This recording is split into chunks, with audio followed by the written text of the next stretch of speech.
Kulingana na mjane Feni Akinyi, mumewe Evans Ambaka ambaye ni mwalimu katika shule ya msingi ya Kambi Mapesa, aliondoka na mwalimu mwenzake kuelekea katika soko la Seregea mwendo wa saa 12:30 jioni, ila hakurejea kabla ya maiti yake iliyokuwa na majeraha mabaya ya panga kupatikana shambani mwao. Fika 6:30 kulikuwa na mwalimu amekuja kuchukua maziwa. By that time akamwambia kwamba anaenda na yeye kidogo kule shopping center.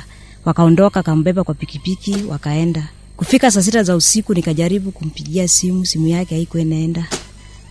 Nikashindwa nitafanya aje. Sasa kufika asubuhi nikaambiwa ya kwamba kuna yule ametupwa kule shambani, kule wameuawa na akatupwa shambani. Na nikaenda kuangalia ni nani, nikapata ni yeye ndiye ametupwa kule shambani. Mwili ulikuwa na majeraha, alikuwa amepigwa kwenye kichwa. Niona nini 3 hivi kwa kichwa hivi. Wakati polisi walikuja wakampendua, ndo nikaona kwamba hata lips zake hakuna, walikata. Julius Gudai na Rose Jahenda, wazazi wa marehemu, wameelezea kwa uchungu kisa hicho, akitoa wito kwa idara ya usalama kuchunguza kwa kina mauaji hayo na kuwanasa wahusika. Tunaomba uchunguzi endelee, ifanyike tujue ni nini ama ni nani alimaliza. Kwa familia tumepoteza mtu wa maana, yule ambaye amekuwa akitusaidia kwa njia zote. Uchungu ile ya mama mzazi, na ni mtoto ambaye alikuwa ananipenda. Mtoto ambaye amenishughulikia. Mtoto ambaye nilikuwa nafikiri ndiye atanizika. Achi ni uchungu nimesikia dunia yote. Alikatwa kama mnyama.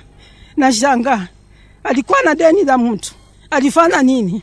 Na kijana wangu, kila mtu Evans ni mzuri. Ukiitwa mzuri ndio utakatakatwa kama nyama.